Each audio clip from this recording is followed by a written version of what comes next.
My name is Craig DiMartino, and I fell 100 feet in a rock climbing accident. So, yeah, I've lived through that one moment where everything just changes.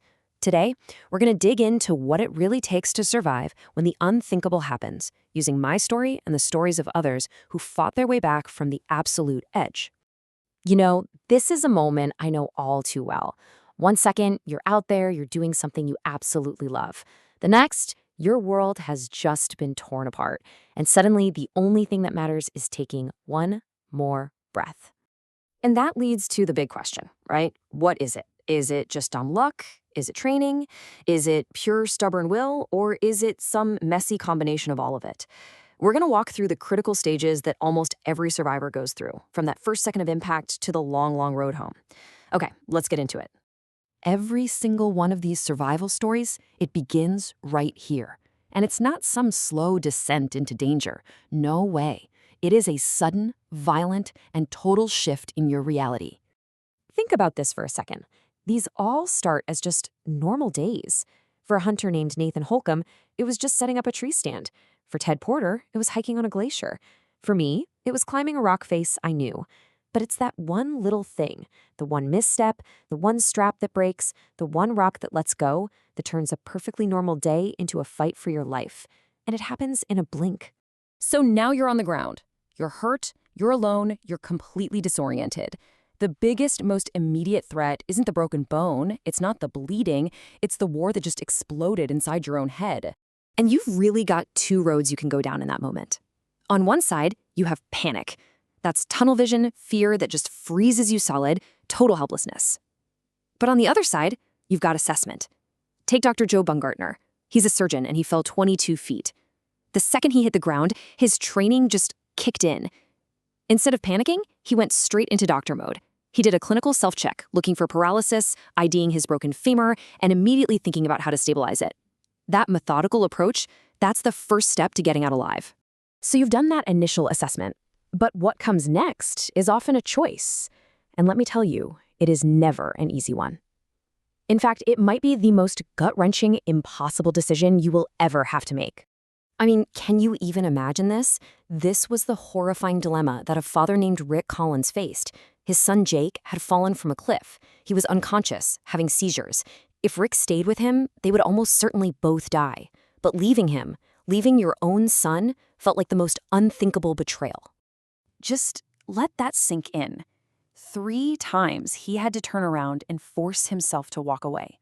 The sheer mental fortitude it took to make that choice, to walk away from his own kid into the wilderness, all on the hope that it was the one decision that could save him. That right there, that is the survivor's gambit. It's a brutal calculation you have to make under pressure you can't even imagine. Okay, so you've made the impossible choice.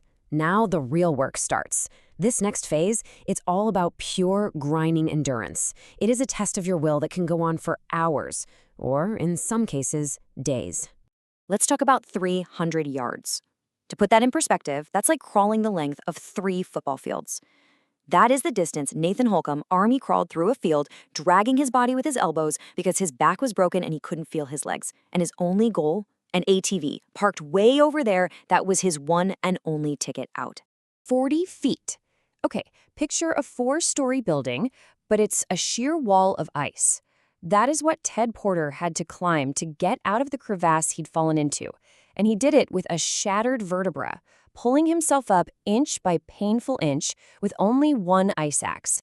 And then there's time. 6 days. That's how long Greg Hine survived, totally alone in the high Sierras, with a shattered leg and a nasty infection setting in. He had no food. The only thing he could do was clean his wound with snow, wait, and just refuse to give up. You see the pattern here, right?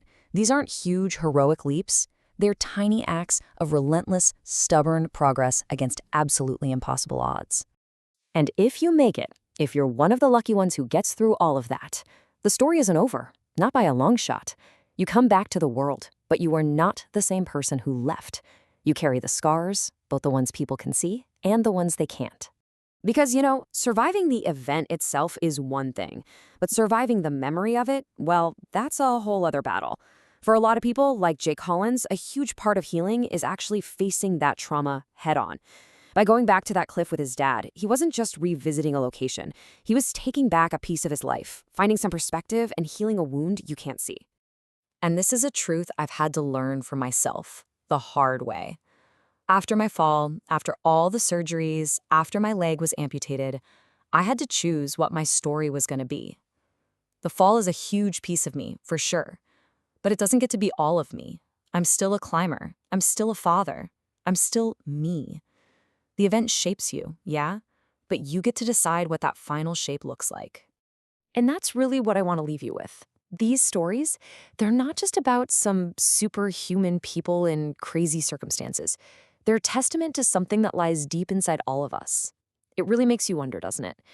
When everything is stripped away and you are faced with the impossible, what are you really capable of? What would you do to fight your way back?